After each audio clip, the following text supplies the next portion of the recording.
My son uploaded his DNA to trace his roots. He never expected to match my billionaire CEO ex-husband's entire family.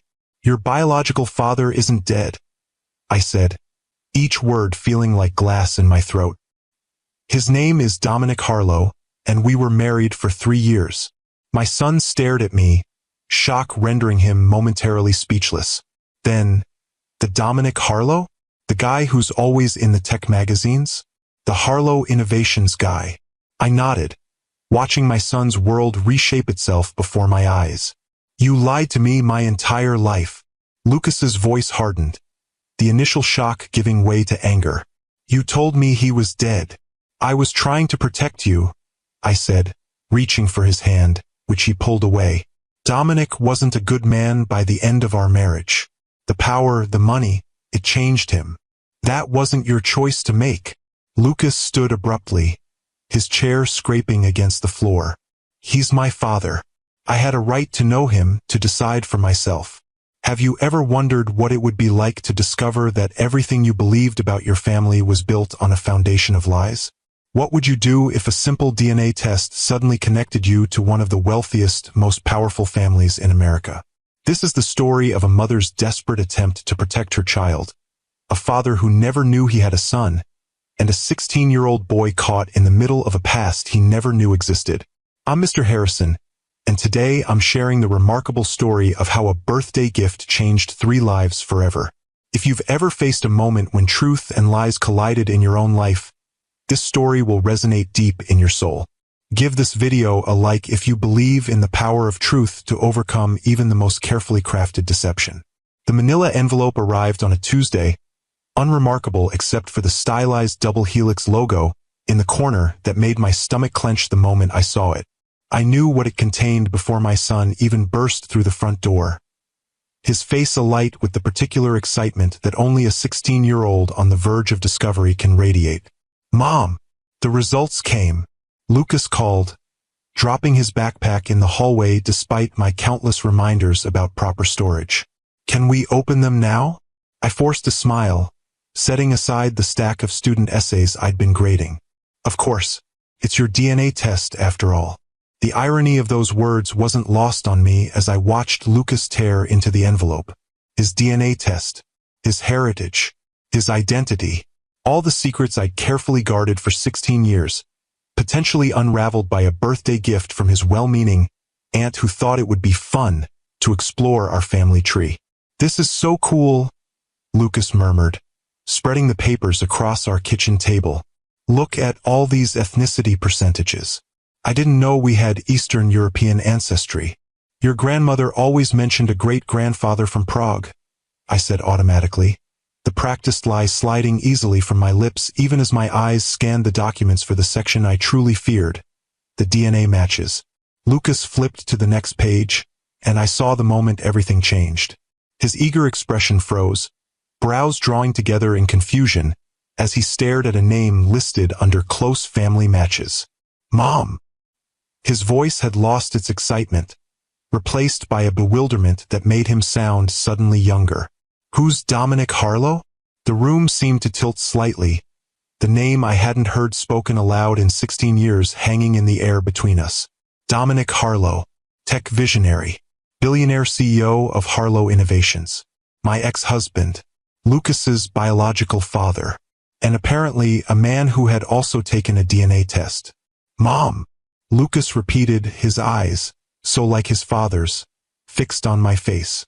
It says he's likely my father or son. Since he's not my son. He trailed off, waiting for the explanation I'd hoped never to provide. I sank into a chair, 16 years of careful omissions and half-truths collapsing around me. We should talk, Lucas. There's something I need to tell you about your father. The story I'd maintained since Lucas was old enough to ask was simple. His father was a man I'd loved deeply during graduate school, who had died in a car accident before Lucas was born. A tragic story that discouraged too many questions, that explained away the absence of grandparents or extended family on his paternal side. A story Lucas had accepted with the resilience of a child who had never known any different. The truth was far more complicated. Your biological father isn't dead, I began, each word feeling like glass in my throat. His name is Dominic Harlow, and we were married for 3 years. Lucas stared at me, shock rendering him momentarily speechless. Then, the Dominic Harlow? The guy who's always in the tech magazines? The Harlow Innovations guy. I nodded, watching my son's world reshape itself before my eyes. We met when I was working on my PhD in computer science. He was building his first company, brilliant and driven and charismatic. We fell in love, got married, and for a while it was good. What happened? Lucas asked, his voice small. How do you explain the slow dissolution of a marriage to a 16-year-old? How do you describe watching the man you loved disappear into ambition and power, becoming someone you no longer recognized? We wanted different things, I said finally. Dominic was consumed by his company, by building his empire. I wanted a life that included more than just being Mrs. Harlow, the appropriate accessory at business functions. But you were pregnant with me? Lucas said, the hurt evident in his voice. Did he not want me? The question pierced my heart. He didn't know about you, I admitted. I discovered I was pregnant after I'd already filed for divorce. By then, things between us were so toxic, so broken. I made a choice to raise you on my own, away from that world. You lied to me my entire life. Lucas's voice hardened, the initial shock giving way to anger. You told me he was dead. I was trying to protect you, I said, reaching for his hand, which he pulled away. Dominic wasn't a good man by the end of our marriage. The power, the money, it changed him, and the custody battle would have been brutal. He never would have let go, not because he wanted to be a father, but because he never lost. That wasn't your choice to make. Lucas stood abruptly, his chair scraping against the floor. He's my father. I had a right to know him, to decide for myself. Lucas, does he even know I exist? He demanded. I shook my head. No. After the divorce, I moved across the country, changed back to my maiden name. You were born here as Lucas Bennett. My son looked at me as if seeing a stranger. So I have this whole other family out there, grandparents, maybe aunts and uncles, cousins, and you kept them from me? Because you and my father couldn't work out your marriage. Each word was a deserved blow. I had made the decision I thought was right 16 years ago, fleeing the toxic environment of my marriage, protecting my unborn child from becoming a pawn in Dominic's games of control and dominance. But looking at Lucas now, I could see the cost of that decision written across his face. There's more to the story, I began, but Lucas was already gathering the DNA papers, shoving them back into the envelope. I don't want to hear it right now, he said, his voice tight with emotion. I need to think. He left the kitchen, and moments later, I heard his bedroom door close with a decisive click. I remained at the table, staring at the abandoned test results, wondering how long it would take for Dominic to notice the DNA match on his own account, for my carefully constructed world to completely unravel. If you've ever had to face the consequences of a decision you made years ago, hit that like button. And if you believe that sometimes the hardest truths are the ones we keep from those we love most, subscribe to my channel for more stories that explore the complex nature of family relationships and the secrets we keep. The answer came sooner than I expected. 2 days later, as Lucas maintained a cold distance despite my attempts to explain further, my phone rang with a number I didn't recognize. Something made me answer rather than let it go to voicemail. Catherine Bennett? The voice was instantly familiar, despite the years smooth, authoritative, with the slight Boston accent that became more pronounced when he was angry or intense. My hand tightened around the phone. Dominic. 16 years is a long time to keep a son hidden, Catherine. His tone was controlled, but I could hear the underlying fury. Were you ever planning to tell me? Or was I supposed to discover his existence by accident when he's 30? How did you find me? I asked, though I already knew. Dominic had resources that made locating people trivial, especially once he had a name and a DNA connection. That's your response? Not an explanation or an apology, but, how did you find me? He laughed, a sound devoid of humor. You haven't changed. Neither have you, apparently. I shot back. still leading with accusations and demands. I have a son I've never met because of your choices, Dominic said, his voice hardening. A son who believes I abandoned him, who thinks I'm dead. So yes, I have some demands. I closed my eyes, leaning against the kitchen counter. Lucas only found out about you 2 days ago. I never told him you abandoned him. I told him you died before he was born because I thought it would be easier than explaining the truth. Which is what exactly? That his mother kidnapped him before birth. That his father was a controlling, manipulative man who saw people as assets to be acquired or liabilities to be neutralized. I snapped.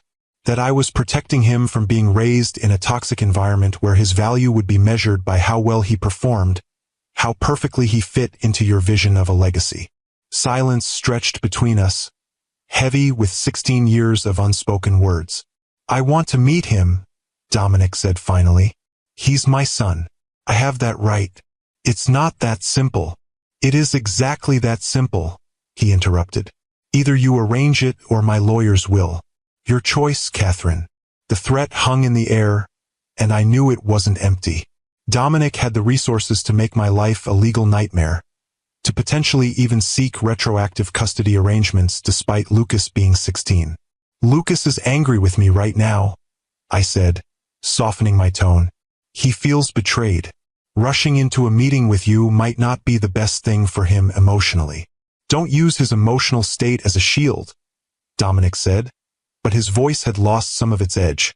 I'm not looking to disrupt his life or take him from you. I just want to know my son. The sincerity in his voice surprised me. The Dominic I remembered had rarely shown vulnerability or admitted to emotional needs. Let me talk to him, I conceded. This has to be his decision, Dominic. If you truly care about his well-being, you'll respect that. After a pause, he agreed. 1 week, Catherine. Then I expect to hear from you, or him, about arrangements. The call ended, and I stood motionless in the kitchen, trying to process the fact that the carefully separated halves of my life were about to collide. When Lucas came home from school that afternoon, I was waiting with 2 cups of hot chocolate, our traditional peace offering since he was small. His expression remained guarded as he sat across from me, but he accepted the mug. Your father called me today, I said without preamble. He knows about you. Lucas's eyes widened. He called you? What did he say? He wants to meet you, I replied honestly.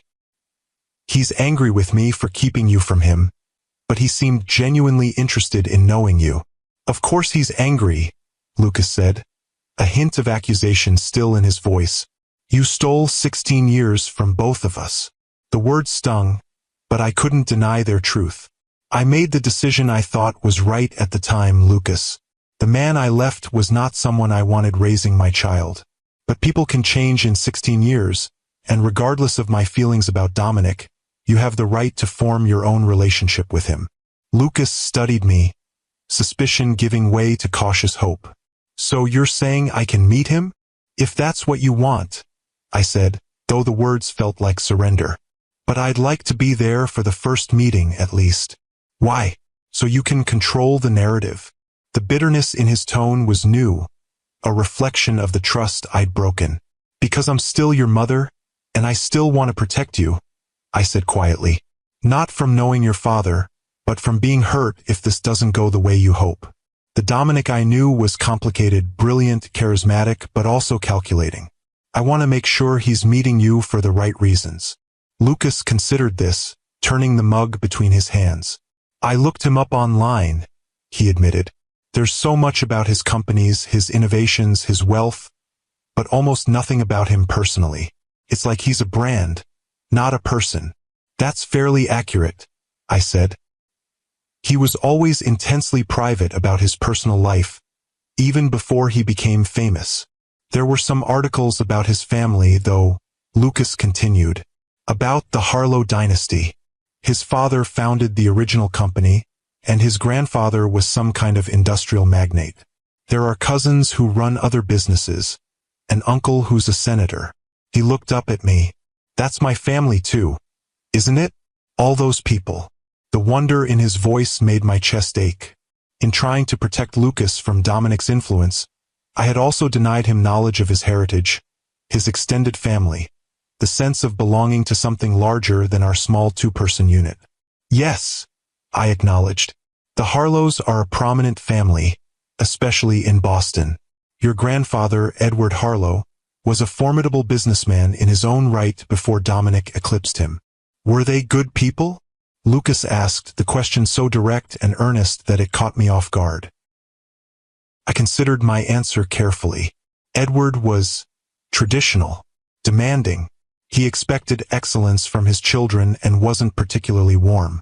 Dominic's mother, Vivian, was kinder but distant in her own way.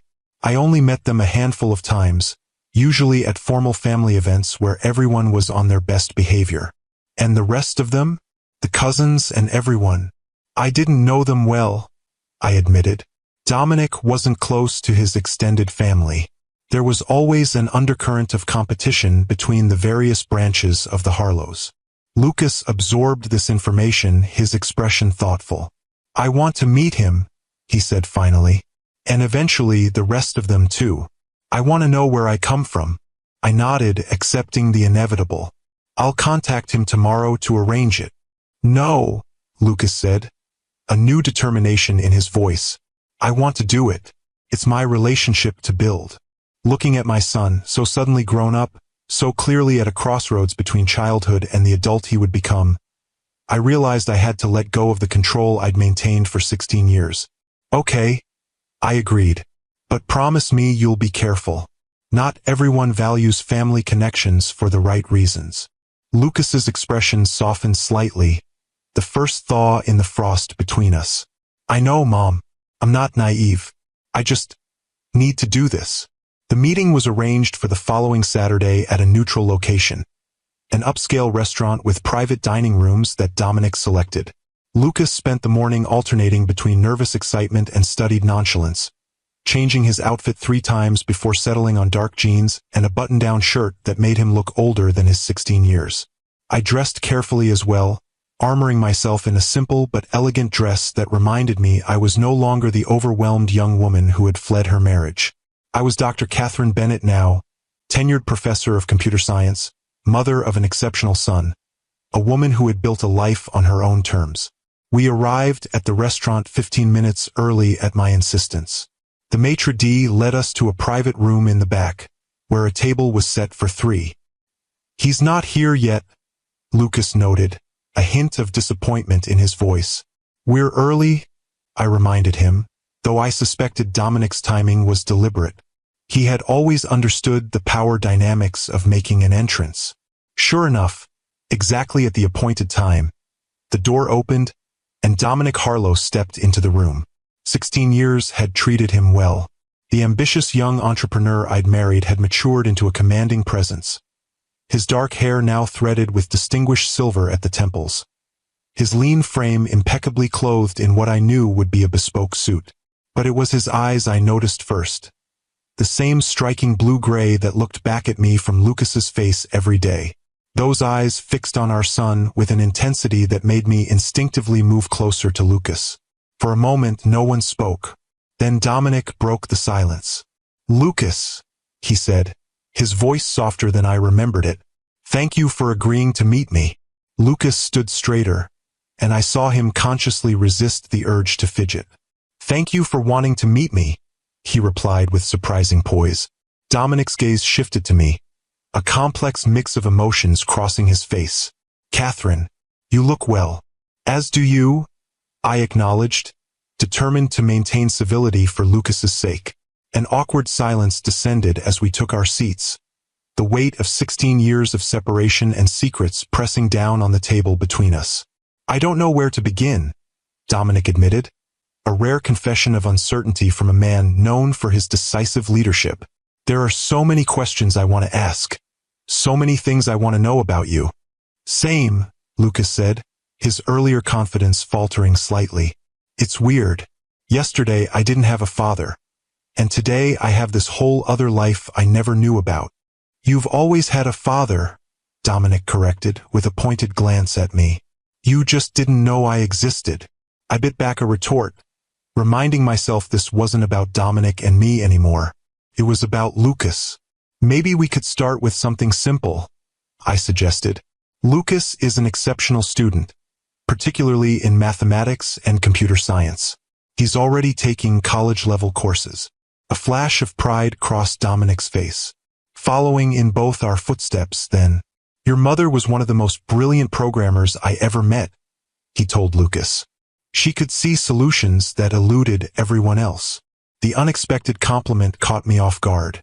That was a long time ago, I said, uncomfortable with the direction of the conversation. Lucas has his own unique talents. Of course he does, Dominic agreed, studying our son with undisguised fascination.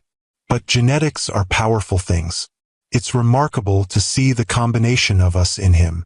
Lucas shifted in his seat, clearly both pleased and unsettled by being discussed this way. What was Mom like back then? He asked Dominic. Before everything. A ghost of a smile touched Dominic's lips. Brilliant, stubborn, completely unimpressed by wealth or status, which was refreshing in my world. His eyes met mine briefly. She was working on revolutionary algorithms for pattern recognition when we met. I tried to recruit her for my company, but she insisted on finishing her PhD first. You never told me that, Lucas said, turning to me with surprise. There's a lot I haven't told you, I admitted quietly, about that time in my life. Like the fact that your mother's work formed the foundation of Harlow Innovation's first major success, Dominic added. The Nexus platform that put us on the map was built on Catherine's research. I tensed. That's not entirely accurate, Dominic. No. His eyebrow arched in that familiar challenging way. The core architecture was directly inspired by your dissertation. I've never denied that. You never properly credited it either, I countered, then immediately regretted engaging. This old argument wasn't what Lucas needed to hear. But Lucas was leaning forward, clearly intrigued. You helped create Nexus? That's in all the tech history books. They say it revolutionized how AI systems process natural language. Your mother was always modest about her contributions, Dominic said smoothly. But yes, without her insights, Nexus might never have existed. I could see Lucas reassessing me, seeing his ordinary professor mother in a new light. It was exactly the kind of subtle manipulation Dominic had always excelled at, offering just enough truth to create the narrative he wanted. Let's focus on getting to know each other, I suggested, redirecting the conversation. Lucas, why don't you tell your father about your robotics team? The tension eased as Lucas enthusiastically described the competitive robotics program he'd been part of since middle school. Dominic listened with genuine interest, asking insightful questions that revealed his deep technical knowledge. Watching them, I couldn't deny the natural connection forming, the shared intellectual curiosity, the similar mannerisms I'd never noticed in Lucas before. As the meal progressed, I found myself increasingly peripheral to their conversation, which ranged from technology to Lucas's interest in rock climbing, from books they'd both read to Dominic's experiences building companies. It was as if they were making up for lost time, cramming years of father-son conversations into a single meal. Your grandfather will be thrilled to know about you, Dominic said as dessert was served. The Harlow name means everything to him, and the idea of another generation, especially one as promising as you, will give him tremendous satisfaction. Lucas's eyes widened. My grandfather is still alive? The articles I read weren't clear. Very much alive and still chairman emeritus of Harlow Holdings, Dominic confirmed. He's 82 and has survived 2 heart attacks, but he's as sharp and demanding as ever. Would he want to meet me? Lucas asked, a hint of vulnerability breaking through his composed facade. Without question, Dominic assured him, as would your grandmother, your great-aunt Eleanor, and various cousins once they learn of your existence. The Harlow family is complicated, Lucas, but family connections matter enormously to them. I felt a chill at the casual way Dominic was opening the door to his entire family network. That seems like a lot to process all at once, I interjected. Lucas is still adjusting to learning about you. Dominic's gaze hardened slightly. 16 years have already been lost, Catherine. I don't intend to waste more time with unnecessary delays. It's not about delay, I countered. It's about making sure Lucas isn't overwhelmed. I'm not a child, Mom, Lucas said, a hint of irritation in his voice. I can handle meeting my own family. The my own family stung, separating me from this newly discovered lineage that clearly fascinated him. Of course you can, Dominic agreed. In fact, I'd like to propose something. My parents are hosting their annual summer gathering at the family estate on Cape Cod next weekend. It would be the perfect opportunity to introduce you to everyone at once, in a relaxed setting. Next weekend, I echoed, alarmed by the accelerated timeline. That's much too soon. I think it sounds perfect, Lucas countered, excitement evident in his voice. I don't have any plans, and summer break just started. Lucas, we need to discuss this privately, I said firmly. What's to discuss? He challenged. You said this was my relationship to build. Dominic watched our exchange with calculated interest. Catherine, you're welcome to come as well, of course.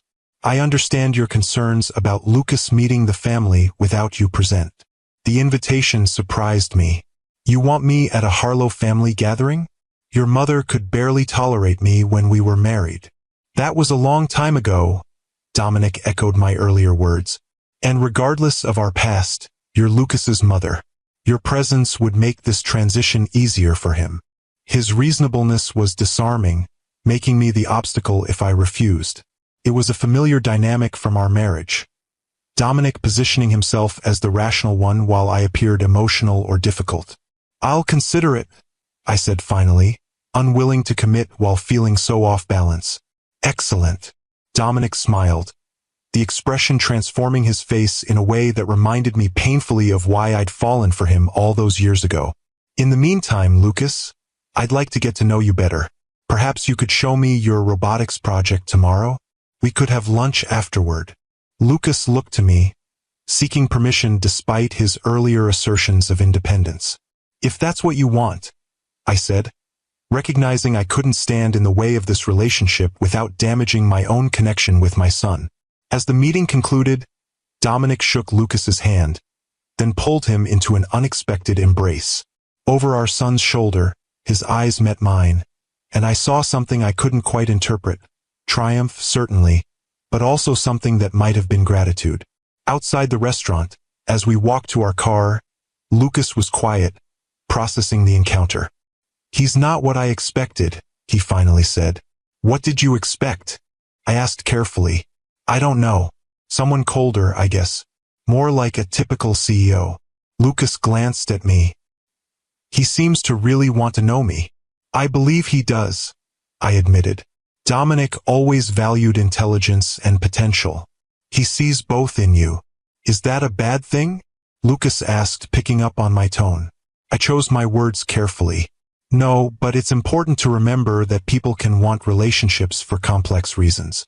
Your father comes from a world where family connections are also business advantages, where children are expected to continue legacies. You think he only cares about me as a Harlow heir? Lucas sounded hurt. I think he's genuinely fascinated by you, I clarified. But I also think the Harlow family has expectations that might feel overwhelming once the initial excitement wears off. Lucas was silent for a moment. You really don't want me to go to this family gathering, do you? I want you to be careful, I said. The Harlows are powerful people used to getting their way. Once you enter their world, it won't be easy to step back if you need space. Maybe I don't want to step back, Lucas challenged. Maybe I want to know that side of myself. The side you kept hidden from me my whole life. The accusation hung between us as we reached the car. I unlocked it but didn't immediately get in. Lucas, I know you're angry with me, and you have every right to be. But please understand that everything I did, including the mistakes, was because I loved you and wanted to protect you. From what, though? He asked, his voice softening slightly. He doesn't seem like a monster, Mom. Dominic was never a monster, I acknowledged. He's charismatic, brilliant, and can be incredibly compelling. But he also sees the world as something to be conquered, including people. When we were married, his need for control extended to every aspect of our lives. People change, Lucas said, echoing my own words from earlier. Yes, they do, I agreed. Which is why I'm not forbidding this relationship. I'm just asking you to move forward with your eyes open. If you've ever been caught between protecting someone you love and letting them make their own choices, even risky ones, hit that like button. And if you're curious to see what happens when Lucas enters the world of the Harlow dynasty, subscribe to my channel for the next part of this extraordinary family saga. The week that followed was a whirlwind. Dominic, true to his word, spent the next day with Lucas, touring his school's robotics lab and taking him to lunch at an exclusive restaurant where they were treated like visiting royalty. He returned home with a new laptop, just a small gift. Lucas insisted when he saw my expression, and stories about Dominic's early days building computers in his parents' garage. Each day brought more contact. Texts, calls, another meeting where Dominic took Lucas to his company's research lab, introducing him as my son to wide-eyed employees. I watched with growing unease as Lucas was drawn deeper into Dominic's orbit, dazzled by the attention, the resources, the sense of belonging to something prestigious and powerful. By Thursday, the Cape Cod gathering was presented as a fait accompli. Lucas had already packed a bag, and Dominic had arranged for a private car to collect us Friday afternoon. You are coming, right? Lucas asked as I helped him select appropriate clothes for a weekend with the Harlow family. Dad said his mother is especially looking forward to meeting you again. The casual use of dad was still jarring. Yes, I'll come, I said, having realized I couldn't let Lucas face the full Harlow dynasty alone. Though I doubt Vivian Harlow is actually looking forward to seeing me. Why did they dislike you so much? Lucas asked, folding a sweater with unusual care. Was it because you weren't from their social circle? I sat on the edge of his bed. Partly. The Harlows have been marrying into the same handful of Boston families for generations. I was an outsider, scholarship student, no family connections, focused on my career rather than supporting Dominic's. That seems old-fashioned. The Harlows are old-fashioned in many ways, I said. They value tradition, legacy, appearances. By the end of our marriage, I felt like I was suffocating under the weight of their expectations. Lucas considered this. But you're different now, established, successful in your own right. Maybe they'll see you differently too. His optimism was touching, if naive. Maybe, I agreed, not wanting to dampen his enthusiasm. Just remember that I'm on your side, no matter what happens this weekend. Friday afternoon arrived with a sleek black car pulling up to our modest home. The driver, professionally courteous, loaded our bags while Lucas vibrated with barely contained excitement. The Cape Cod estate is amazing, he told me as we settled into the luxurious back seat. Dad showed me pictures. It's been in the family for 4 generations. I nodded, remembering the imposing seaside mansion where Dominic and I had spent a few uncomfortable weekends during our marriage. Harlow Point, they called it, 20 acres of prime oceanfront property with a main house that could comfortably accommodate 30 guests and staff quarters for another dozen. The 3-hour drive passed quickly with Lucas alternating between nervous chatter and scrolling through information about the Harlow family on his phone. I used the time to center myself, to remember that I was no longer the intimidated young woman who had once walked these circles. I had built my own life, earned respect in my field, raised an extraordinary son. The Harlows might have wealth and power, but they had no authority over me or Lucas. As we turned onto the private road leading to the estate, Lucas pressed his face to the window. Wow! He breathed as the main house came into view, its weathered gray shingles and white trim gleaming in the late afternoon sun. It's like something from a movie. Several luxury vehicles were already parked in the circular drive, indicating that other family members had arrived. As our car pulled up to the entrance, the massive front door opened, and Dominic emerged, flanked by an elderly couple I recognized immediately despite the years, Edward and Vivian Harlow. Deep breath, I murmured to Lucas as the driver opened our door. Remember who you are. Lucas stepped out first, standing tall as Dominic approached with a warm smile. "Welcome to Harlow Point," he said, placing a hand on Lucas's shoulder. "Your family has been waiting a very long time to meet you, even if they didn't know it." Edward Harlow stepped forward, his tall frame still imposing despite his advanced age. His piercing blue-gray eyes, the same shade as Dominic's, the same shade as Lucas's, studied my son with undisguised interest. "So," he said, his Boston Brahmin accent pronounced, "this is the boy." Lucas straightened under the scrutiny. "It's nice to meet you, sir. I'm Lucas." A hint of a smile touched Edward's stern mouth.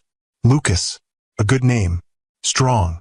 His gaze shifted to me, cooling noticeably. "Catherine, this is unexpected." "For all of us, Edward," I replied evenly. Vivian Harlow moved forward then, her silver hair perfectly coiffed, her slender figure elegant in expensive casual wear. "Let's not stand out here discussing the obvious," she said with practiced social grace. "Come inside. The others are gathering for drinks before dinner." As we followed them into the house, Dominic fell into step beside me, speaking quietly. "They're in shock, but they're trying. My father hasn't stopped talking about Lucas since I told them." "When did you tell them?" I asked, surprised. "Tuesday. I wanted them prepared." He glanced at me. "I didn't mention our disagreement about Lucas's upbringing. That's between us." The unexpected discretion caught me off guard. The Dominic I remembered would have used my deception to position himself favorably with his parents. Perhaps he had changed in some ways. The interior of Harlow Point was exactly as I remembered, tastefully opulent, with antiques that had been in the family for generations, original artwork on the walls, and views of the Atlantic Ocean from nearly every window. Lucas's eyes widened as we moved through the grand entrance hall into a spacious living room where about a dozen people were gathered. Conversations paused as we entered, all eyes turning to Lucas. I recognized some faces from my brief time as a Harlow, Dominic's younger sister Alexandra, now in her 40s, his uncle Senator James Harlow, a few cousins whose names escaped me. There were new faces too, spouses, and perhaps the next generation of Harlows. "Everyone," Dominic announced, his hand returning to Lucas's shoulder, "I'd like you to meet my son Lucas." The room erupted in exclamations and movement as family members surged forward. Alexandra reached us first, her resemblance to Dominic striking. "My nephew," she said, embracing Lucas without hesitation. "I'm your Aunt Alex. My God, you look just like Dominic did at your age." Lucas returned her hug awkwardly, clearly overwhelmed by the enthusiastic reception. "It's nice to meet you. And Catherine," Alexandra turned to me with genuine warmth that surprised me. "It's been too long. You look wonderful." "Thank you, Alex. So do you." The introductions continued in a blur, Senator Harlow with his political handshake and practiced smile, cousins Michael and Thomas, who ran different divisions of Harlow Holdings, their wives and teenage children, who immediately invited Lucas to join them by the pool later. Dominic's great-aunt Eleanor, the family matriarch at 92, who examined Lucas through narrowed eyes before declaring, "He has the Harlow intellect. I can see it." Through it all, I watched Lucas carefully, concerned he might be overwhelmed. But he handled himself with remarkable poise, answering questions about school and his interests, accepting compliments about his resemblance to the Harlow line, gradually relaxing as the initial scrutiny gave way to more natural conversation. "They're not as scary as you made them sound," he whispered to me during a brief moment alone. "First impressions can be deceiving," I cautioned. "They're on their best behavior." "Or maybe they're just happy to meet me," he countered. Before I could respond, Vivian approached. "Catherine, you and Lucas are in the East Wing. I've put you in the Blue Suite. I recall you admired it once." Her tone was polite but distant. "Dinner is at 7. Casual but proper." I nodded, understanding the Harlow code. Casual but proper meant no jeans or t-shirts, despite this being a weekend at a beach house. Some things never changed. As a staff member led us to our rooms, Lucas whispered, "What's the Blue Suite?" "It's one of the nicest guest suites," I explained. It has a sitting room between 2 bedrooms and a private balcony overlooking the ocean. Vivian putting us there is a good sign, I think. Our rooms were indeed lovely, decorated in shades of blue and cream, with antique furniture and fresh flowers. Lucas explored with undisguised awe, especially when he discovered the balcony with its panoramic ocean view. "This is incredible," he said, leaning against the railing. "Have they always lived like this?" "The Harlows have been wealthy for generations," I said, joining him. "This house has been in the family since the 1920s. "And you gave this up?" he said, not accusingly but wonderingly. "All of this?" "I gave up a marriage that was making me unhappy," I corrected gently. "The lifestyle was just packaging." Lucas considered this, watching the waves crash against the rocky shoreline below. "I get why you left him," he said finally. "But I still don't understand why you didn't tell him about me." I sighed, knowing I owed him the complete truth. When I discovered I was pregnant, I was already living in Seattle, rebuilding my life. I knew if I told Dominic, he would use every resource at his disposal to bring me back to Boston, to control how you were raised. I paused, choosing my words carefully. The Dominic I knew then saw children as extensions of himself, as vessels for his ambitions and the Harlow legacy. I wanted you to have the freedom to become your own person. "But what if he would have been a good father?" Lucas pressed. "What if he would have loved me for me?" "That's the question I've asked myself for 16 years, I admitted. "And I don't have a perfect answer. I made the best decision I could with what I knew then." Lucas was quiet for a long moment. "I think I understand," he said finally. "I don't agree with what you did, but I understand why you did it. It wasn't forgiveness, but it was a start." I squeezed his hand, grateful for his maturity. "We should get ready for dinner," I said. "In this house, being late is considered worse than wearing the wrong thing." Dinner was served in the formal dining room, a magnificent space with floor-to-ceiling windows facing the ocean and a table that could seat 20. Lucas was placed between Dominic and Alexandra, while I found myself between Senator Harlow and one of the cousins' husbands. The strategic seating arrangement wasn't lost on me, keeping Lucas and me separated while surrounding him with Harlows. The conversation flowed easily, with Lucas the clear center of attention. He handled the spotlight well, answering questions about his academic interests and extracurricular activities with confidence. I noticed how Dominic subtly guided the discussion, highlighting Lucas's achievements in mathematics and computer science, his robotics competitions, his perfect SAT scores in those subjects. "He's clearly inherited the Harlow aptitude for technology," Edward commented, looking pleased. "Have you thought about college yet, boy?" "I'm considering MIT," Lucas replied. "Or Stanford." "MIT is the traditional Harlow choice," Edward said with approval. "For generations of Harlow men have attended. Though Stanford has certain advantages in the current tech landscape," Dominic added. "We should discuss options. With your abilities, any top school would be fortunate to have you." "Lucas still has 2 years of high school," I interjected. "There's plenty of time to consider college options."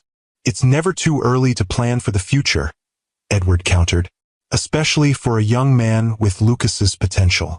The Harlow Foundation could certainly assist with connections." "That's very generous," I said carefully. "But Lucas will earn his own acceptances based on merit." "Of course," Vivian said smoothly, "but there's no harm in using the resources available to him. That's what family is for, after all." The subtle emphasis on family wasn't lost on me. The message was clear. Lucas was a Harlow, and the Harlows took care of their own, whether I liked it or not. After dinner, the group moved to the terrace for coffee and dessert. I watched as Lucas was drawn into conversation with his cousins, teenagers who seemed genuinely interested in getting to know him. They were showing him something on their phones, all laughing together, and for a moment, I felt a pang of guilt. Had my decision deprived him of these relationships, this sense of belonging to something larger than our small family unit? "He fits in well," Dominic said, appearing beside me with 2 cups of coffee. He handed one to me, "Black with 1 sugar, if your preferences haven't changed." They haven't, I said, surprised he remembered. And yes, he does fit in. He's always been good with people. Another trait he gets from you, Dominic said, his tone surprisingly genuine. I was always more comfortable with code than humans. I smiled despite myself. That's true. I remember having to rescue you from more than one awkward conversation at industry events. A comfortable silence fell between us as we watched Lucas. It was strange how easily we had slipped back into this familiar dynamic. Standing together, observing, sharing quiet observations. For a moment, I could almost forget the years of separation, the lies, the anger. Why did you really invite me here, Dominic? I asked finally. You could have brought Lucas alone. He considered the question, his expression thoughtful. Several reasons. Lucas wanted you here. The transition is easier with you present. And, he paused, I thought it was time the family saw the remarkable woman you've become. Professor Bennett, published author, respected in your field. You've been researching me, I observed. Of course I have, he acknowledged without apology. Just as I'm sure you've researched me. Couldn't deny it. I'd followed his career through news articles and industry publications, tracking Harlow Innovation's rise to global prominence under his leadership. You've done well, I conceded. The company has exceeded even your ambitious projections. In some ways, he agreed. In others. He trailed off, his gaze returning to Lucas. Success has its costs. Before I could respond, Edward Harlow approached, his expression serious. Dominic, a word in the study. Business matter. Dominic nodded. Excuse me, Catherine. As they walked away, Alexandra took Dominic's place beside me. Some things never change, she said with a wry smile. Father still thinks he runs the company. Doesn't he? I asked. As chairman emeritus? She laughed. On paper, perhaps. But Dominic has been the true power for years. She sipped her wine, studying me over the rim of her glass. You know, when Dominic told us about Lucas, I wasn't surprised that you'd kept him secret. I was surprised you left in the first place. Really? I thought everyone in the family expected our marriage to fail. Oh, Mother certainly did, Alexandra admitted. She never thought you were suitable. But I saw how you challenged Dominic, how you made him think beyond his narrow focus. After you left, he became harder, more driven, but less human somehow. I glanced toward the house, where Dominic and his father had disappeared. He seems to have done well for himself regardless. Professionally, absolutely. Personally, she shrugged. He's never remarried, barely dates. The company is his life. She nodded toward Lucas. Until now, perhaps. Her words unsettled me. I had always imagined Dominic moving on easily after our divorce, finding someone more aligned with his ambitions and the Harlow expectations. The idea that he had remained alone, that our failed marriage had affected him so deeply, added a new layer of complexity to our shared history. Lucas is a remarkable young man, Alexandra continued. You've done an exceptional job raising him. I hope you know that the family recognizes that, whatever Mother's frosty demeanor might suggest.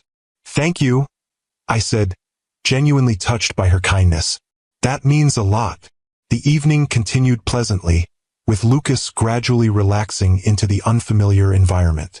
By the time we retired to our rooms, he was visibly tired but exhilarated. They're actually pretty cool, he said as we walked down the hallway to the blue suite.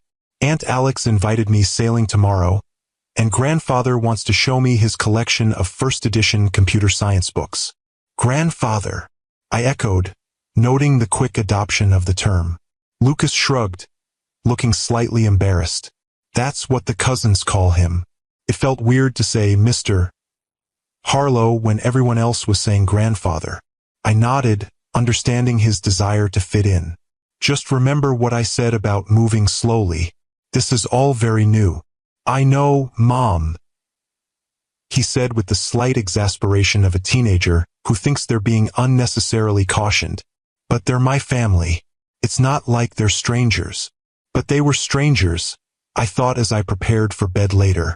Strangers who shared Lucas's DNA, His eye color, perhaps certain aptitudes and interests, but strangers nonetheless. Strangers with their own agendas and expectations, their own plans for the newly discovered Harlow heir. As I drifted off to sleep, I couldn't shake the feeling that beneath the warm welcome and family bonding, currents were moving that I couldn't yet see or understand. The Harlows had embraced Lucas with open arms. But what exactly were they welcoming him into? If you've ever felt like an outsider looking in, even in familiar surroundings, give this video a like. And if you're wondering what the Harlow family really wants from Lucas, subscribe to my channel for the next part of the story, where family secrets begin to surface and Catherine discovers the true reason Dominic has brought his son into the Harlow fold. The next morning dawned clear and bright, the kind of perfect summer day that makes Cape Cod one of the most desirable vacation destinations in America. I woke early, a habit from years of academic life, and found the house still quiet. Wrapping a light sweater around my shoulders, I made my way to the kitchen, hoping to find coffee before encountering any Harlows. The kitchen was empty except for an older woman I recognized as Mrs. Collins, the housekeeper who had run Harlow Point for as long as I could remember. "Dr. Bennett," she greeted me with a warm smile. "It's lovely to see you again. Coffee? Please," I said, touched that she remembered my preference for being addressed by my professional title rather than as Mrs. Harlow, as Vivian had always insisted during my marriage. "And it's good to see you too, Mrs. Collins. Your boy is the image of Mr. Dominic at that age," she commented as she poured my coffee. "Caused quite a stir among the staff, I can tell you." "I imagine it did," I said, accepting the cup gratefully. "Is there somewhere quiet I might sit? I don't want to disturb anyone." "The morning room gets lovely light this time of day," she suggested, "and it's rarely used before breakfast." I thanked her and made my way to the small, sun-filled room at the east end of the house. As Mrs. Collins had predicted, it was empty, offering a peaceful view of the gardens and the ocean beyond. I settled into a comfortable chair, savoring the quiet moment before the day began in earnest. I had just opened my email on my phone when the door opened, and to my surprise, Edward Harlow entered. He paused when he saw me, clearly not expecting company. "Catherine," he acknowledged with a slight nod. "You're up early." "Academic habits," I explained. "I can leave if you'd prefer privacy." "No need," he said, moving to the sideboard where a carafe of coffee waited. "I've been wanting to speak with you anyway, without Dominic or the boy present." I tensed, setting my phone aside. "What about?" Edward took his time, pouring his coffee and adding a precise amount of cream before taking the chair opposite mine. At 82, he remained an imposing figure, tall, lean, with the same striking eyes that had passed to Dominic and now to Lucas. "I'll be direct," he said finally. 16 years ago, you left my son and took his heir with you. Whether you knew it at the time or not, that was a significant action with consequences for our family." "Lucas is not an heir," I said firmly. "He's a 16-year-old boy who just discovered his father's identity." Edward waved this away as if it were a semantic distinction of no importance. "He's a Harlow. That comes with certain realities, whether you acknowledge them or not." "What exactly are you saying, Edward?" He studied me over the rim of his coffee cup. "Dominic has no other children. No other prospects for children from what I can tell. Lucas represents the future of not just the Harlow name but the Harlow enterprises. Lucas may choose a completely different path for his life," I countered. "He might become a research scientist or a professor or anything else that interests him. He's not obligated to join the family business." "Of course not," Edward agreed smoothly. "But he should have the opportunity to understand his birthright, to make an informed choice. And that's all this is about? Giving Lucas information so he can make choices." Edward's expression hardened slightly. "Don't be naive, Catherine. It didn't suit you 16 years ago, and it certainly doesn't now. The boy is brilliant from what Dominic tells me. He has the Harlow mind for technology and business. With the right guidance, the right education, the right connections, he could eventually take Dominic's place." "As CEO of Harlow Innovations?" I asked, incredulous. "He's 16. He hasn't even decided where to go to college yet. These things require long-term planning, Edward said dismissively. Dominic was being groomed from a similar age. And how did that work out? I challenged. A man so consumed by his company that he has no personal life? Is that what you want for Lucas? A flash of something, regret, perhaps? Crossed Edward's face before his expression settled back into its usual impassive mask. Dominic made his choices. Lucas will make his own. But he deserves to know the possibilities before him. I leaned forward, meeting his gaze directly. Let me be very clear, Edward. I support Lucas having a relationship with his father and with all of you. But I will not allow him to be manipulated or pressured into fulfilling some dynastic plan. He gets to discover who he is and what he wants without the weight of Harlow expectations crushing him.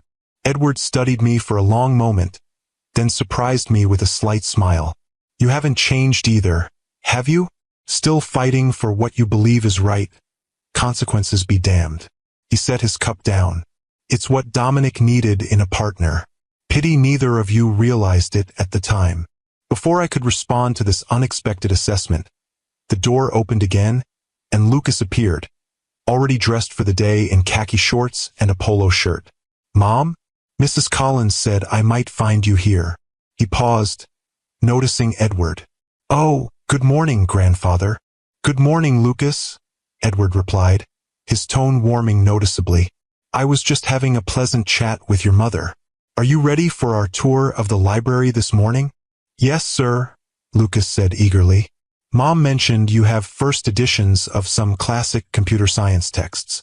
Indeed I do, including a signed copy of Claude Shannon's A Mathematical Theory of Communication, that I think will interest you. Edward stood, his conversation with me apparently concluded. Shall we go after breakfast? I believe your grandmother is arranging a buffet on the terrace. Sounds great, Lucas agreed. He turned to me. Are you coming, Mom? I hesitated, still processing my conversation with Edward. I'll join you shortly. I want to finish my coffee first. As they left together, Lucas already asking questions about Shannon's work, I remained in the morning room, troubled by Edward's transparent agenda. The Harlows clearly saw Lucas as more than just a newly discovered family member. They saw him as the solution to their succession planning, a fresh vessel for the Harlow legacy. The question was whether Dominic shared this view. Was his interest in Lucas genuinely paternal, or was he, too, primarily concerned with grooming an heir? And how could I protect Lucas from these expectations while still allowing him to build relationships with his paternal family?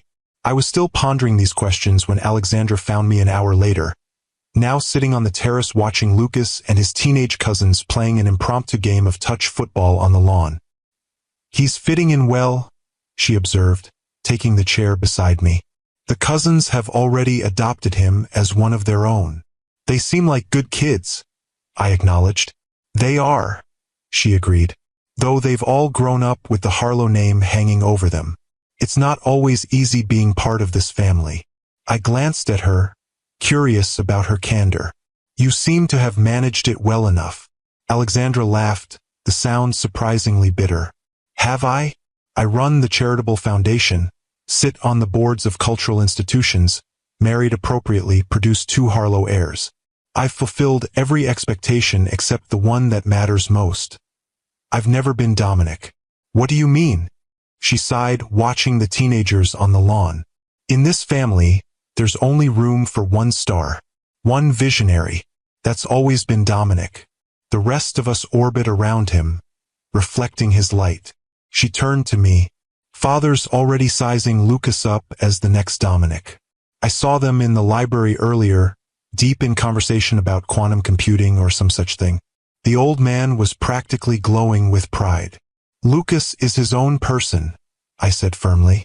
Not a replacement for Dominic or anyone else. I hope you can help him hold on to that, Alexandra said seriously.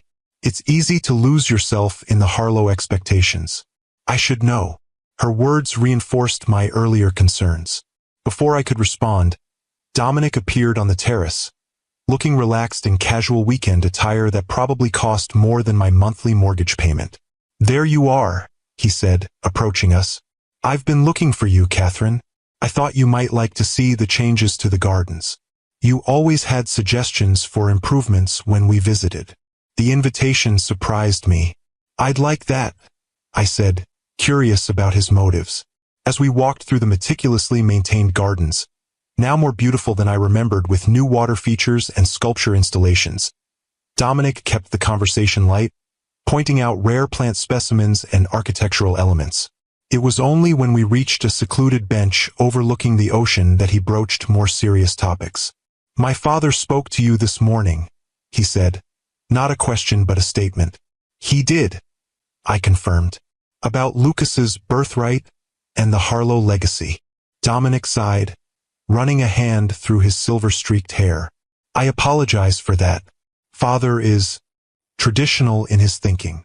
And you're not," I challenged. "You don't see Lucas as the solution to your succession planning?" He was quiet for a moment, his gaze on the distant horizon. "When I first discovered Lucas's existence, that was part of it," he admitted finally. "The shock, the anger at what you'd kept from me, yes, but also the immediate recognition of possibilities. A son, an heir, someone to eventually take over what I've built." At least he was being honest. "And now I've met him," Dominic said simply. "Spent time with him.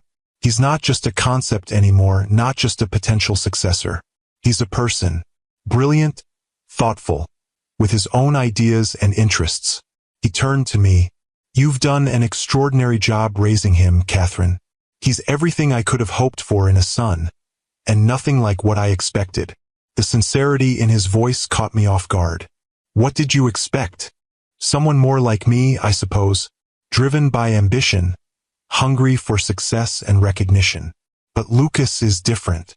He's curious about everything, genuinely interested in people, not just what they can do for him."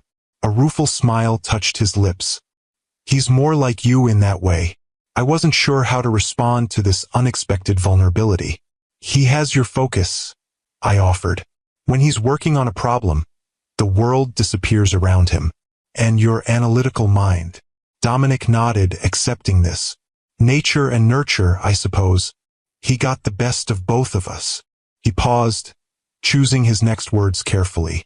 "I want you to know that whatever my father might say, I'm not trying to force Lucas into any predetermined role. I want to know my son. If that eventually leads to him having an interest in the company, that would be gratifying. But it's not a condition of our relationship." I studied him, trying to gauge his sincerity. The Dominic I had known was a master of saying what people wanted to hear while pursuing his own agenda. But there was something different about him now, a reflectiveness that hadn't been there before, a hint of hard-earned wisdom. "I want to believe you," I said honestly. "But you're not sure you can," he finished for me. "I understand that. I haven't earned your trust. But I'm hoping, for Lucas's sake, we can find a way forward that puts his needs first."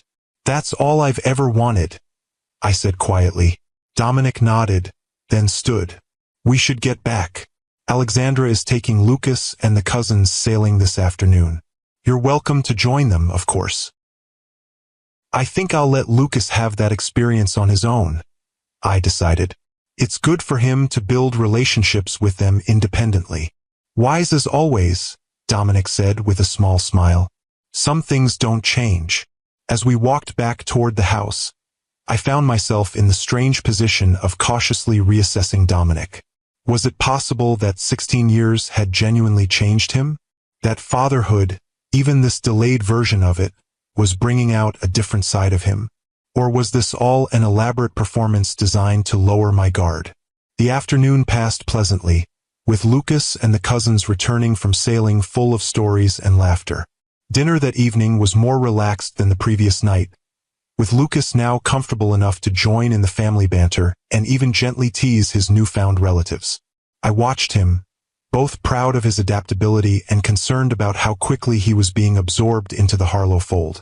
After dinner, as the family gathered in the main living room, Senator James Harlow approached me, drink in hand. "Catherine," he greeted me with the practiced charm of a career politician. I understand you're doing impressive work at the university.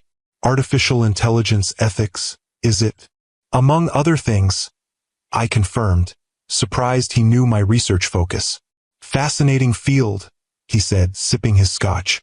In fact, I'm on a Senate committee that's looking at regulatory frameworks for AI development.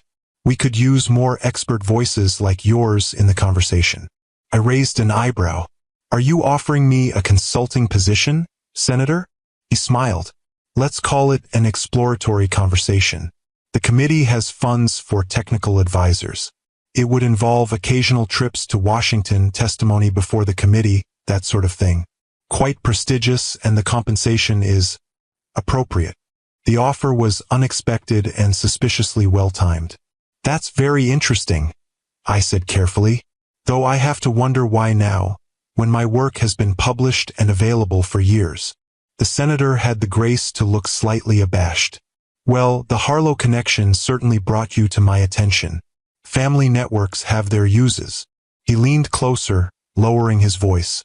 Between us, Dominic mentioned your expertise might be valuable to the committee. He speaks very highly of your technical acumen, despite your personal history. So Dominic was behind this. But was he trying to offer me a genuine opportunity? Or was this an attempt to influence me, to make me more amenable to the Harlow plans for Lucas? I'd need to see the details, of course, I said noncommittally. My university commitments come first. Of course, the senator agreed readily. I'll have my chief of staff send over the information. Just think about it. As he moved away to join another conversation, I noticed Lucas watching me from across the room, where he sat with Dominic and Edward, clearly deep in some technical discussion. He gave me a small wave, looking happier and more animated than I'd seen him in months. Later that night, as Lucas and I retreated to our suite, he was bubbling with excitement about the day. Grandfather showed me his first edition computing books, and then Dad and I talked about quantum encryption for like an hour, he told me, pacing the sitting room energetically. Did you know Harlow Innovations is working on quantum-resistant algorithms? Dad says their approach is completely different from what other companies are doing. That sounds fascinating, I said, noting his enthusiastic use of Dad and Grandfather now, as if he'd been using the terms his whole life. And Senator Harlow said I could intern in his office next summer if I wanted. In Washington, Lucas continued, and Aunt Alex wants me to come back for Thanksgiving to meet more of the family who couldn't be here this weekend. They're certainly making you feel welcome, I observed. They're amazing, Lucas said, finally dropping onto the sofa beside me. They're a little intense sometimes, and grandmother keeps asking weird questions about my social connections. Whatever that means, but they're so interesting, and they actually care about the things I care about. I'm glad, I said, meaning it despite my reservations. You deserve to know this side of your family. Lucas's expression grew more serious. Mom, I know you're worried about their influence or whatever, but I'm not going to turn into some Harlow clone just because I'm spending time with them. I'm still me. I know that, I assured him. I just want you to take your time. Get to know them gradually. There's no rush to become part of their world all at once. But that's just it, he said, leaning forward earnestly. It already feels like my world too in some ways, like there was this part of me that was always missing, and now I've found it. He must have seen the hurt in my eyes, because he quickly added, not that our life together wasn't enough. It's just different now. I reached out to squeeze his hand. I understand. Really. I'm happy for you, Lucas. I just want you to be careful about the expectations they might place on you. Like what? He asked, genuinely curious. I hesitated, not wanting to color his perceptions too heavily with my own concerns. The Harlows have a certain way of doing things, certain traditions and expectations. Edward in particular has very specific ideas about the family legacy and how it should continue. You mean he wants me to eventually work for Harlow Innovations? Lucas said, surprising me with his perception. Yeah, I picked up on that. He kept talking about, when you're running the company someday, like it's already decided. And how do you feel about that? I asked carefully, Lucas shrugged. It's flattering, I guess, but also weird. I mean, a week ago I didn't even know these people existed, and now they're planning my whole future. He yawned, the long day finally catching up with him. Don't worry, Mom. I'm not signing any contracts or making any promises. I'm just getting to know them. That's all I ask, I said, relieved by his awareness. Now get some sleep. We have one more day here before heading home. As Lucas retired to his bedroom, I remained in the sitting room, reflecting on the day's events. The Harlows were moving quickly, already integrating Lucas into their world, offering opportunities, making plans. Dominic seemed sincere in his desire to know his son without imposing expectations, but the rest of the family clearly saw Lucas as the next generation of the Harlow dynasty. And then there was the senator's job offer to me, a prestigious position that would enhance my career, but also potentially bind me closer to the Harlow sphere of influence. Was it a genuine opportunity or a subtle form of control? As I finally prepared for bed, I couldn't shake the feeling that despite all my caution, Lucas and I were being drawn into the Harlow orbit, our independent lives gradually being realigned around their gravitational pull. The question was whether we could maintain our own course while still embracing these new relationships, or if the Harlow influence would ultimately prove too powerful to resist. If you've ever found yourself caught between protecting your independence and embracing new opportunities that come with strings attached, hit that like button. And if you're wondering how Catherine and Lucas will navigate the complex web of Harlow family dynamics, subscribe to my channel for the final part of this extraordinary story, where long-buried secrets come to light and both mother and son must make decisions that will shape their futures forever. Sunday morning brought a change in the weather, with gray clouds rolling in from the Atlantic and a cool breeze that hinted at rain. The shift seemed fitting as we entered our final day at Harlow Point, a reminder that all perfect summer weekends must eventually end. I found Lucas already at breakfast with Dominic and Edward, the three of them huddled over what appeared to be architectural plans spread across one end of the dining table. They were so engrossed in their discussion that they barely noticed my arrival. These are the preliminary designs for the new research campus, Dominic was explaining, pointing to a section of the blueprints. We're breaking ground next spring, with completion targeted for fall 2027. The quantum computing lab will be here, Edward added, indicating another area. State-of-the-art facilities, the best researchers money can buy. Lucas studied the plans with evident fascination. And this building? He asked, pointing to a distinctive structure at the center of the campus. The Harlow Innovation Center, Dominic said, the heart of the complex. It's where our most promising projects will be developed. It's incredible, Lucas said, clearly impressed.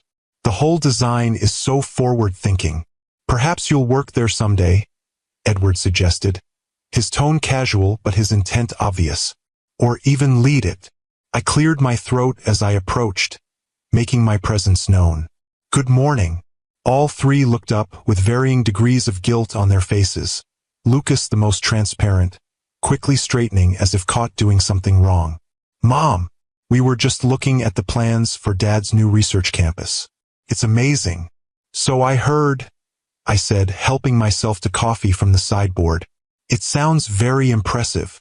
Catherine, Edward acknowledged with a nod. We were just having a little business discussion. Hope you don't mind. Not at all, I replied evenly. Though I'm surprised to see architectural plans at the breakfast table during a family weekend. Dominic had the grace to look slightly abashed. My fault. Lucas expressed interest in our quantum computing initiatives yesterday, and I thought he might like to see the plans for the new facilities. At 7 in the morning? I asked, raising an eyebrow. The boy was up early, Edward said dismissively. Eager minds don't waste time.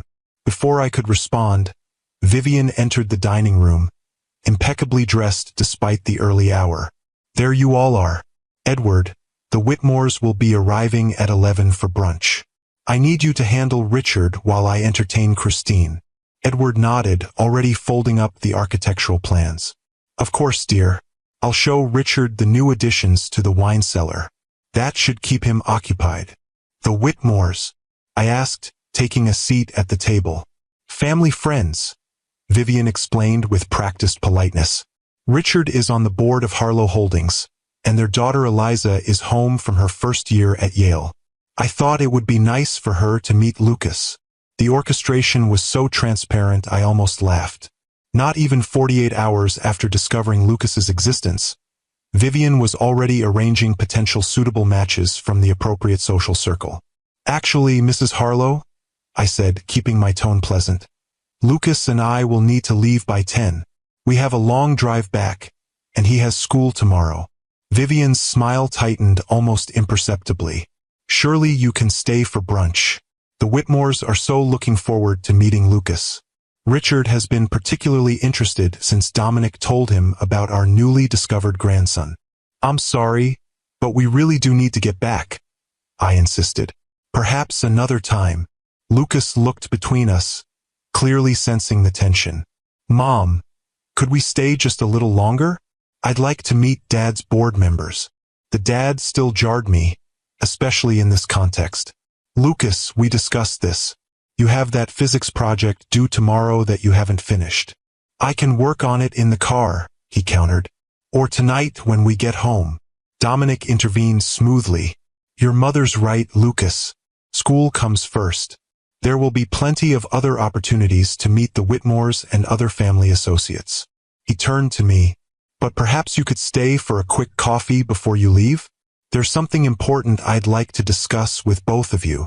The request seemed reasonable, and I was curious about what Dominic considered important enough to warrant a special conversation. All right, coffee before we leave would be fine. Vivian looked displeased but recovered quickly. I'll let the Whitmores know you had a prior commitment, Lucas. Such a shame.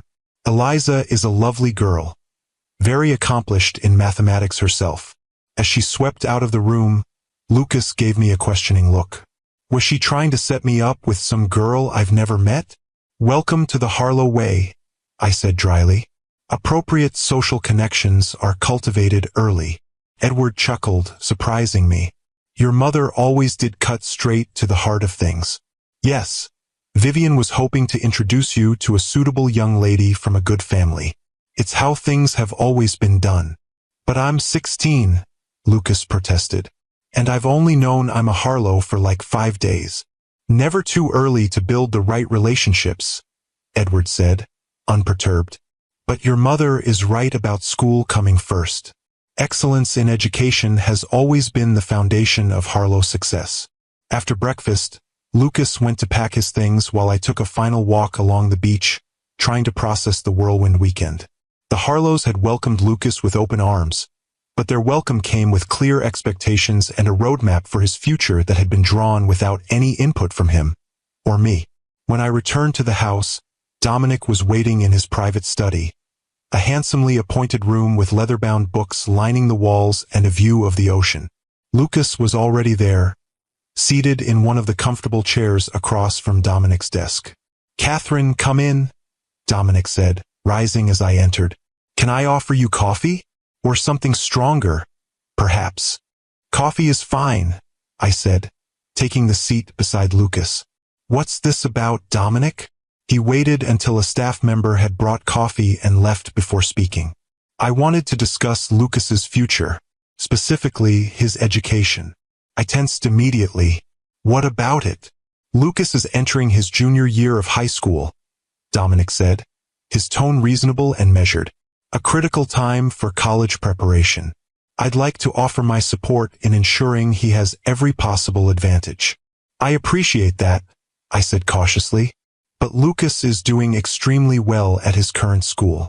He's on track for valedictorian, taking all advanced placement courses. His school is adequate, Dominic acknowledged, but not exceptional. I've taken the liberty of looking into alternatives that might better prepare him for MIT or Stanford. Lucas sat up straighter. What kind of alternatives? There are several prestigious preparatory academies that would welcome a student of your caliber, Dominic explained. Westfield Academy in Massachusetts, for instance, has an unparalleled record of placing students in top universities. Their advanced science and mathematics programs are second to none. In Massachusetts? I repeated, immediately seeing where this was heading. You want Lucas to move across the country for his final 2 years of high school? It would be an adjustment, Dominic conceded, but one with significant benefits. Westfield's resources are exceptional: research facilities, connections to MIT and Harvard, internship opportunities with leading tech companies, including Harlow Innovations, and conveniently located near you, I added, unable to keep the edge from my voice. That would be an additional benefit, yes, Dominic admitted. It would allow Lucas to spend more time with me, with the family, to become more familiar with his heritage. Lucas was looking between us, clearly torn. Would I live at the school? Or with you? The academy has excellent residential facilities, Dominic said, but you would be welcome to stay with me on weekends and holidays if you preferred. This is a lot to consider, I interjected, trying to slow the conversation. Lucas has friends, activities, a life in Seattle. Of course, Dominic agreed smoothly. It's just something to think about. The application deadline for spring admission is in October, so there's time to consider the options. Spring admission? I echoed. You're suggesting he transfer in the middle of the school year? It would allow him to acclimate before senior year, Dominic explained. The most critical year for college applications. I took a deep breath, trying to maintain my composure. Dominic, I understand you want to be involved in Lucas's education, and I support that. But suggesting he uproot his entire life and move across the country seems premature, especially when we're all still adjusting to this new situation. Mom, Lucas said hesitantly, I think we should at least consider it. Westfield sounds amazing, and it would look incredible on college applications. I turned to him, surprised by his openness to the idea. Lucas, your current school has prepared dozens of students for top universities. Your academic record is stellar. You don't need to change schools to get into MIT or Stanford. But the opportunities at Westfield would be exceptional, Dominic pressed. Access to research facilities, mentorship from leading scientists, connections that could shape his entire career, and separation from his home, his friends, and his mother, I countered, all to satisfy your desire to have him closer to you and the Harlow influence. Dominic's expression hardened slightly. This isn't about Harlow influence. It's about giving Lucas every possible advantage. It's about control, I said bluntly. Just like it always was with you, Dominic. Controlling the narrative, controlling the people around you, shaping everything to fit your vision. That's unfair, Catherine, Dominic said, his voice tight. I'm trying to do what's best for our son. After knowing him for less than a week, I challenged. You don't get to swoop in after 16 years and start making major decisions about his life. Stop it, both of you, Lucas interrupted, his voice uncharacteristically sharp. I'm sitting right here. This is my life you're arguing about. We both fell silent, chastened by his justified frustration. I'm sorry, Lucas, I said after a moment. You're right. This should be your decision with input from both of us. I agree, Dominic said, visibly making an effort to moderate his tone. I shouldn't have presented this as a fait accompli. I'm still learning how to be a father, especially to a teenager. Lucas looked between us, his expression troubled. I need time to think about all this. It's a huge decision. Of course, Dominic agreed immediately. Take all the time you need. I just wanted to present the option while there's still time to apply if you decide it's something you want to pursue. I nodded, recognizing the reasonableness of this approach even as I remained suspicious of Dominic's underlying motives. We should get going soon if we want to beat the traffic back to Seattle. As we prepared to leave, the Harlow family gathered to say goodbye. There were hugs, exchanges of phone numbers and email addresses, promises to stay in touch. Edward pulled Lucas aside for a private word, while Alexandra embraced me warmly. Don't be a stranger, she said quietly. Lucas needs you to help him navigate this world. We can be overwhelming. I've noticed, I said dryly. She smiled. He's a remarkable young man. You should be very proud. I am, I assured her. Every day. Dominic walked us to the car, helping the driver load our bags. As Lucas said a final goodbye to his cousins, Dominic turned to me. "I meant what I said about not pressuring him," he said quietly. "But I do want to be part of his life, Catherine. A real part, not just occasional visits and phone calls." "I understand that," I acknowledged. "And I want that for Lucas too. But we need to move at his pace, not yours or your family's." Dominic nodded. "Fair enough." He hesitated, then added, "There's something else I've been meaning to tell you. Something I should have said years ago." I raised an eyebrow, waiting.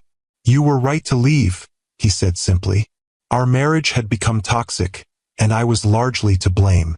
I was so focused on building the company, on living up to my father's expectations, that I lost sight of what really mattered." The admission stunned me. In all our interactions since the divorce, Dominic had never once acknowledged any responsibility for our failed relationship.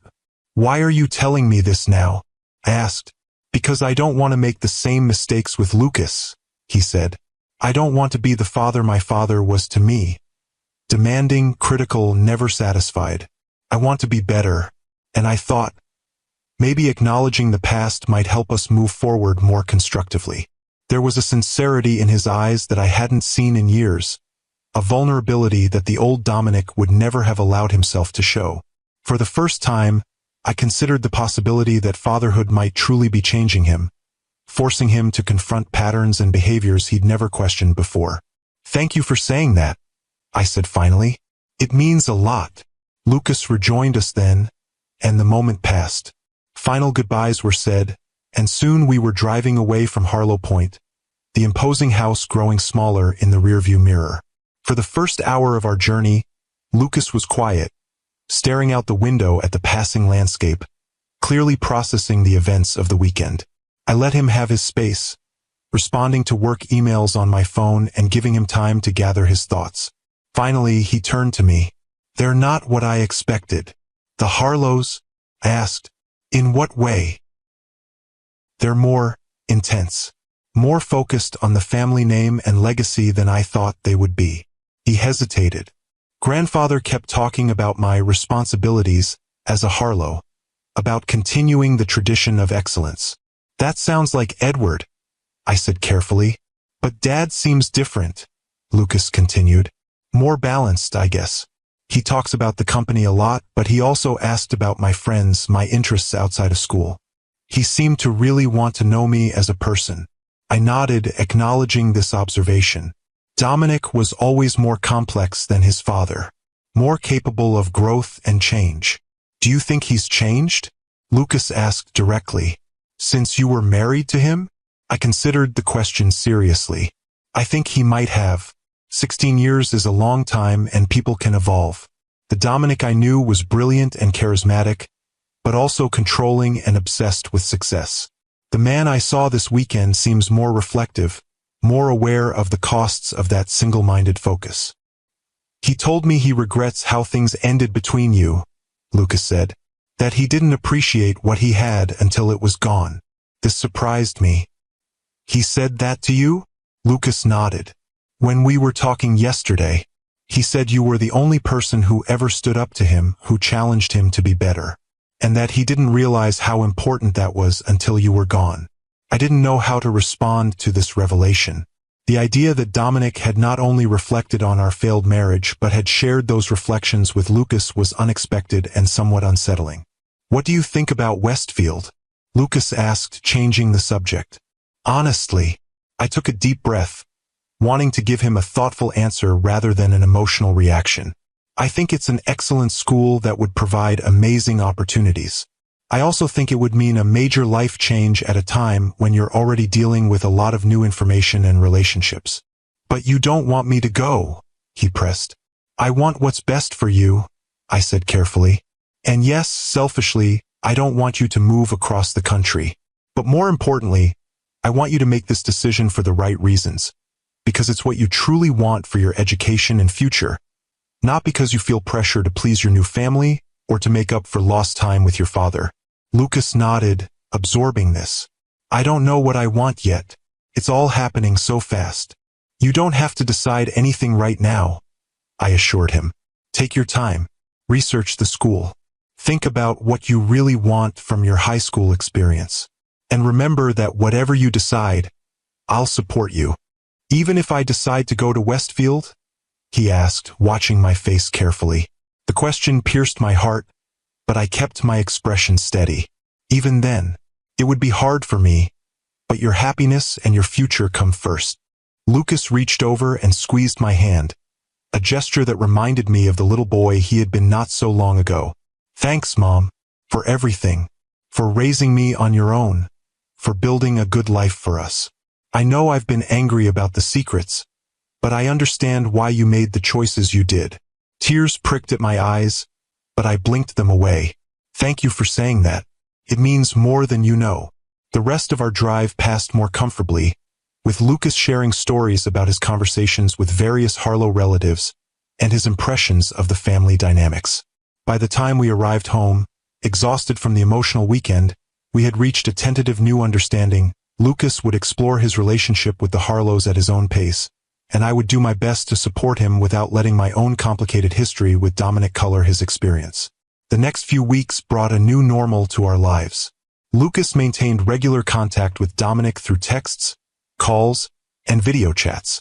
Packages arrived from Boston, books on quantum computing that Edward thought Lucas might enjoy, a vintage MIT sweatshirt from Alexandra, even a formal letter from Vivian inviting him to the annual Harlow Thanksgiving gathering.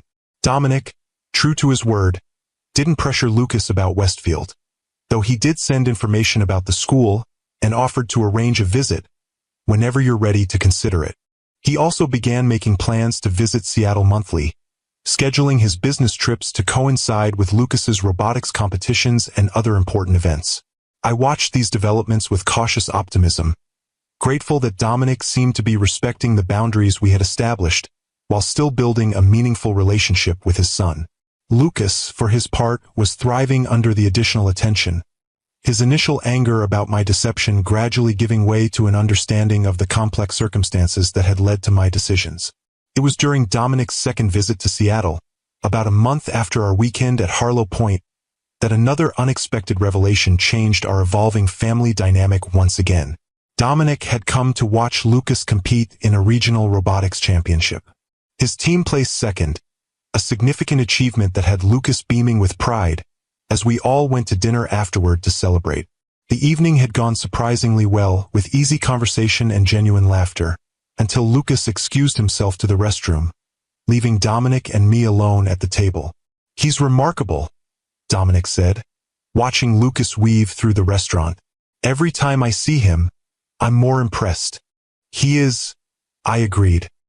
He always has been. Dominic was quiet for a moment, swirling the wine in his glass.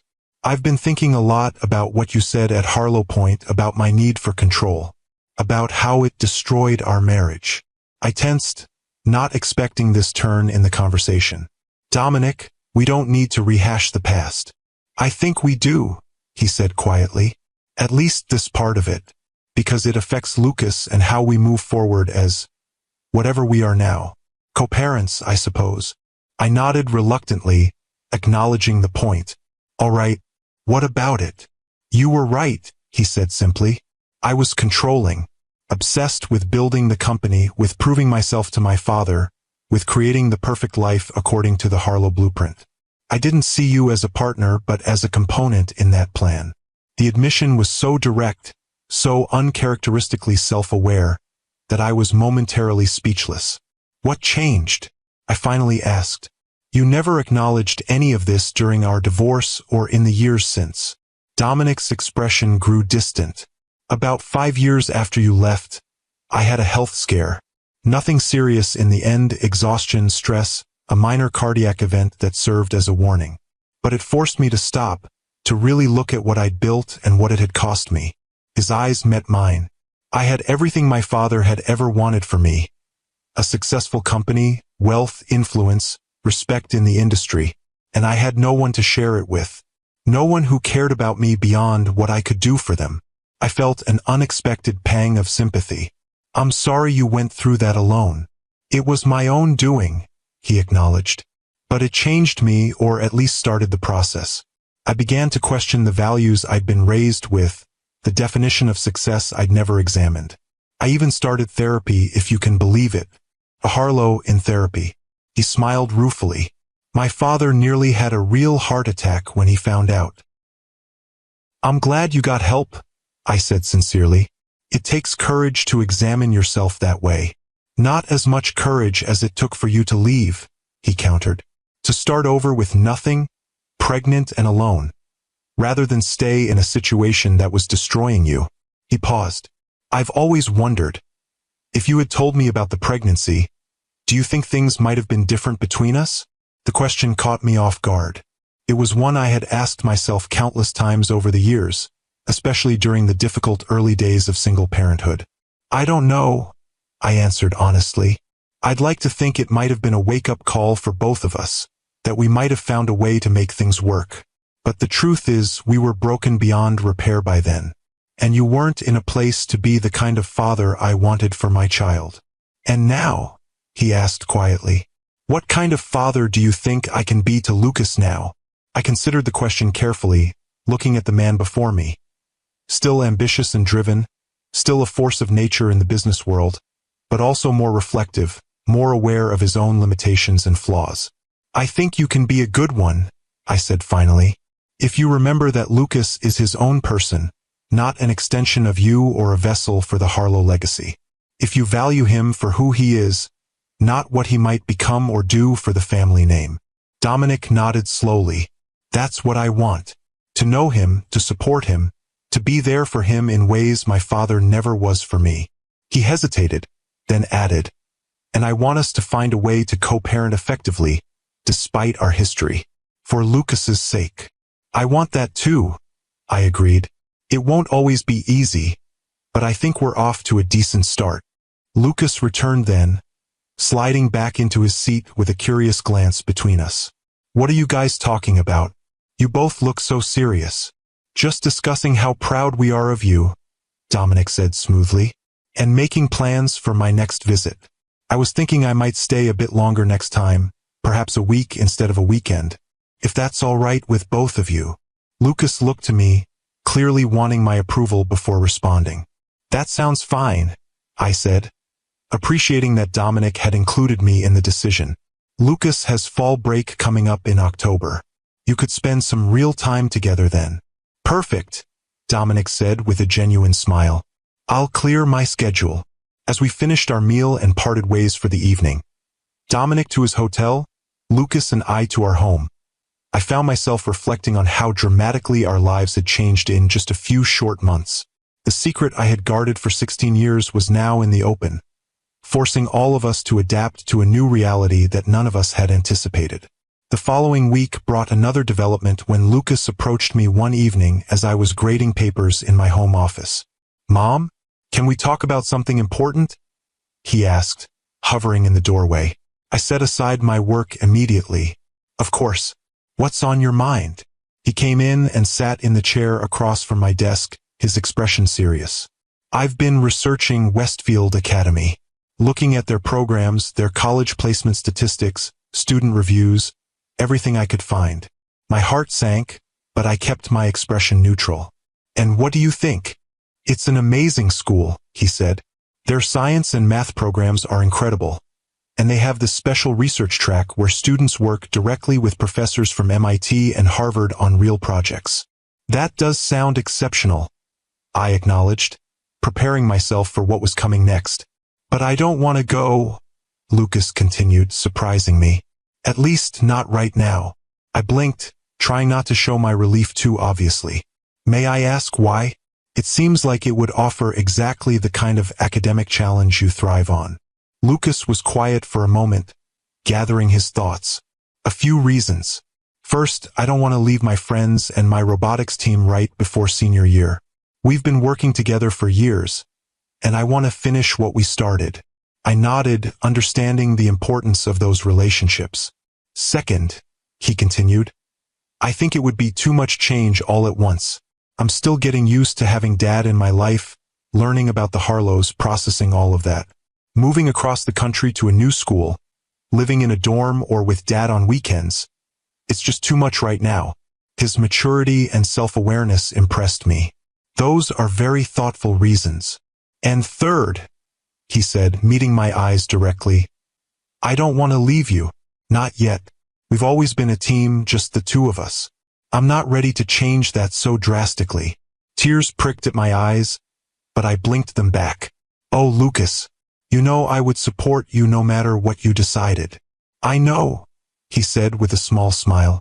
That's part of why I want to stay. Because you always put what I need first, even when it's hard for you. He paused. I told Dad my decision yesterday. He was disappointed but said he understood and respected my choice. How did he take it really? I asked, knowing Dominic's capacity for manipulation. Better than I expected, Lucas admitted. He said we could revisit the idea for college if I wanted, but that he agreed it might be too much change too quickly. He's still planning to visit regularly, and he invited me to spend part of winter break in Boston if I want to. I was genuinely surprised by Dominic's restraint. That sounds very reasonable. He's trying, Mom, Lucas said earnestly. I know you have your doubts, and I get why, but he really is trying to do this right. I believe you, I said, and realized I meant it. The Dominic I was seeing through Lucas's experiences was indeed different from the man I had left 16 years ago. Still driven and ambitious, still very much a Harlow, but also more reflective, more willing to consider others' needs and perspectives. So you're okay with me spending part of winter break in Boston? Lucas asked. It would just be for a week after Christmas. If that's what you want, then yes, I agreed. It would be good for you to see where your father lives, to get to know that part of your heritage better. Lucas's relief was palpable. Thanks, Mom, for everything, for being so understanding about all of this. You're handling a very complicated situation with remarkable maturity, I told him. I'm incredibly proud of you. As the months passed, we settled into a new family dynamic that none of us could have imagined before the DNA test results arrived that fateful day. Dominic became a regular presence in our lives, visiting Seattle monthly and maintaining frequent contact with Lucas between visits. He was careful to respect my role as Lucas's primary parent, consulting me on important matters and never undermining my authority. Lucas thrived under the additional attention, his initial anger about my deception giving way to a deeper understanding of the complex circumstances that had led to my decisions. He developed a genuine relationship with Dominic, neither idolizing his billionaire father nor rejecting him out of loyalty to me, but seeing him as a flawed, complex human being with both strengths and weaknesses. The Harlow family, too, remained involved from a distance, sending gifts on Lucas's birthday, calling occasionally, maintaining the connection without overwhelming him. Even Edward seemed to have accepted Lucas's decision to remain in Seattle, though he never missed an opportunity to mention MIT's exceptional computer science program whenever they spoke. As for Dominic and me, we developed a cautious friendship based on our shared love for Lucas and a growing mutual respect. The wounds of our past remained, but they no longer defined our interaction. We had both changed over the 16 years of separation, me into a confident, accomplished academic who no longer felt intimidated by the Harlow wealth and influence. Dominic into a more reflective, less controlling man who had begun to question the values that had driven him for so long. The following summer, a year after the DNA test that had changed everything, Lucas and I traveled to Boston together for a 2-week visit. We stayed not at Harlow Point but at Dominic's city apartment, a decision that symbolized the new boundaries we had all established. Lucas spent time at Harlow Innovations, shadowing his father and learning about the company without any pressure to commit to it as his future. He reconnected with his cousins, got to know his grandparents better, and even had a cordial lunch with Vivian, who had finally accepted that her grandson would make his own choices about his life path. On our last evening in Boston, as Lucas was out with his cousins, Dominic and I shared a quiet dinner on the rooftop terrace of his apartment. The city lights spread out before us like stars. Thank you, he said unexpectedly as we finished our meal. For what? I asked. For raising our son to be the remarkable young man he is, Dominic said simply. For giving him the freedom to become himself, not what someone else wanted him to be. For teaching him values that the Harlow fortune couldn't have bought him. The sincerity in his voice touched me deeply. He is remarkable, isn't he? I learn from him every day.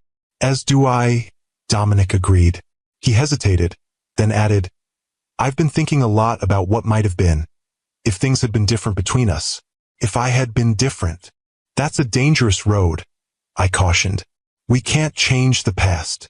No, he acknowledged. But we can learn from it. I've learned that control is an illusion. That the people we love aren't possessions or extensions of ourselves. That true connection requires vulnerability and respect. He met my eyes directly. All lessons I wish I had learned while we were still together. I felt a complex mix of emotions. Regret for what might have been, gratitude for the life I had built, and a new appreciation for the man Dominic had become. Perhaps everything happened as it needed to, I suggested. If we had stayed together, you might never have had that wake-up call. I might never have discovered my own strength. And Lucas might have grown up in a household with two people who didn't know how to love each other properly. Dominic considered this. A philosophical perspective. Very Catherine. He smiled, the expression softening his features.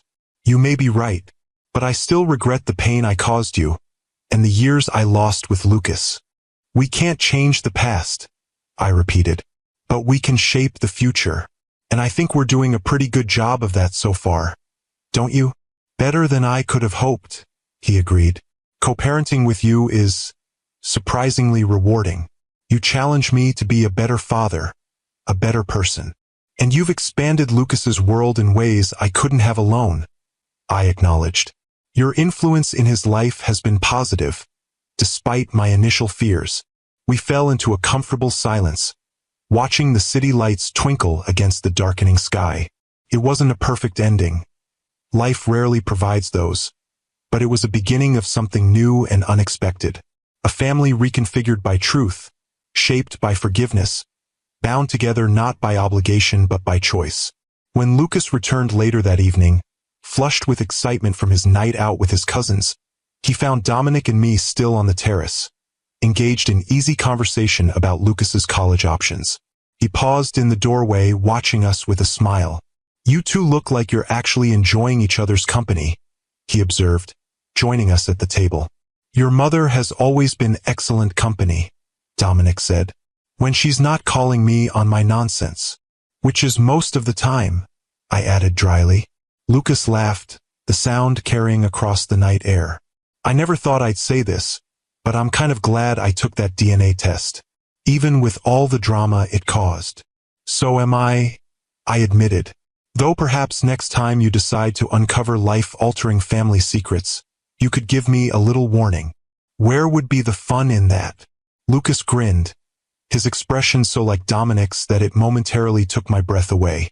As we sat together under the stars, this improbable family unit created by chance, choice, and the undeniable bonds of DNA, I reflected on the journey that had brought us here. From a single decision made 16 years ago to protect my unborn child, to this moment of unexpected harmony, life had taken us on a path none of us could have predicted. The truth, once feared and hidden, had ultimately set us all free to forge new connections, to heal old wounds, to create a family defined not by conventional structures, but by mutual respect and genuine care. It wasn't perfect, and it wouldn't always be easy, but it was real and honest in a way my marriage to Dominic had never been. Sometimes, I realized, the families we create through struggle and truth are stronger than those built on tradition and expectation. And sometimes, the secrets we keep to protect those we love must eventually come to light for healing to truly begin. If this story has touched your heart, please hit that like button and subscribe to Timeless Love Tales with Mr. Harrison. I'd love to hear your thoughts in the comments below. Have you ever discovered an unexpected truth about your family? Has a simple decision like taking a DNA test ever changed the course of your life?